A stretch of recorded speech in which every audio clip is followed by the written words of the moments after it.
Once you are there and you know that you can do something and you can help, but you don't have the permission, of course, it's very emotional to say, okay, we have to go. There's nothing more that we can do.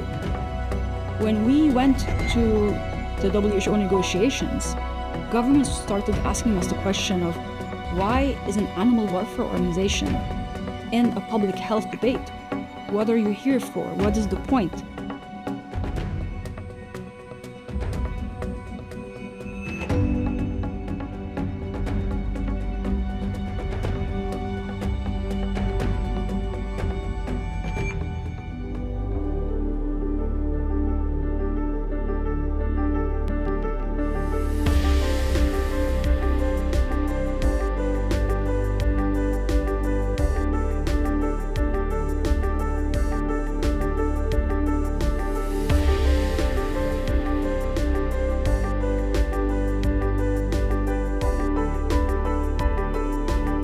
A really special moment for me this year was visiting again our stray animal care clinic in Bankia in Bulgaria, where I made a quite unusual connection with one of the local kittens that was a patient in our clinic. Her name was Baby Jane.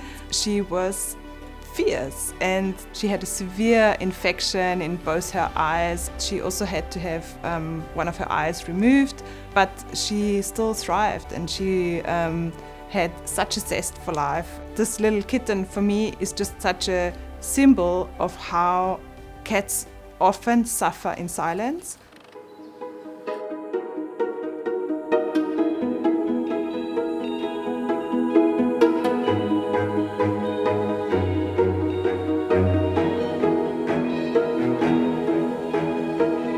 We have 4 wild cats still to dart. Give them the required infusion, put them in the crates.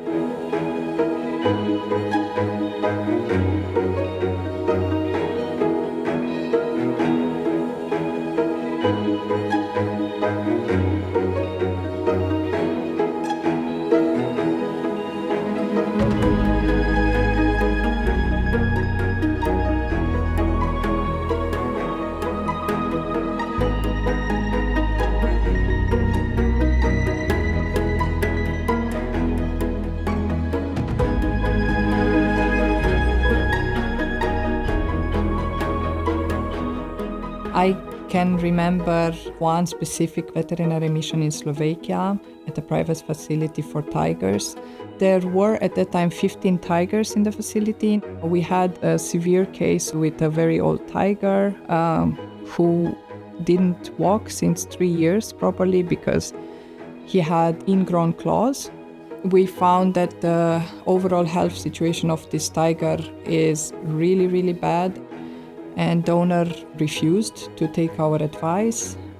So we found out 2 weeks later that the tiger died in pain with no support. We worked every day from 4 in the morning. And after long days of struggling to negotiate with him and to change a bit his mindset also towards his own animals, in the last day he asked us to do one more animal. This meant that we built trust with him. And this meant that we finally got to him and reached him.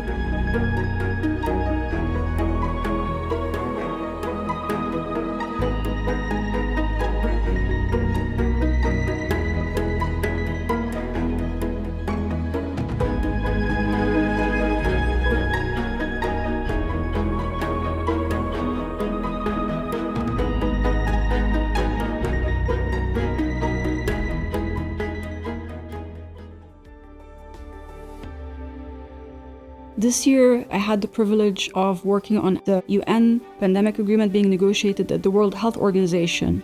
We need to change the way that we're treating animals in the environment. With wildlife, we can leave them in the wild, we should not touch them. But with farm animals, when they suffer, we suffer. That was a good opportunity for us to bring the science on the drivers of pandemics into the public health debate. When we finally convinced governments to champion prevention in the title of the pandemic agreement, one of them wrote back and said, "Thank you for showing us the forest from the trees. We were so focused on the details that we didn't see the big picture. Thank you for showing us the big picture.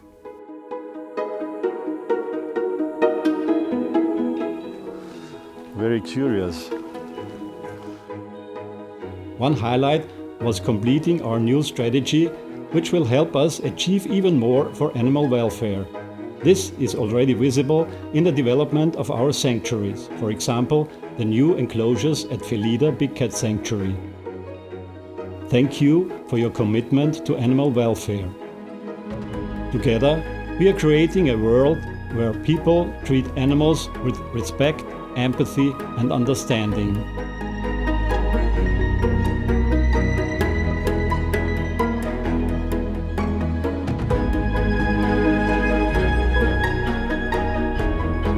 It's just a really nice thing to see how we can change individual animals' lives and at the same time really deliver overall change.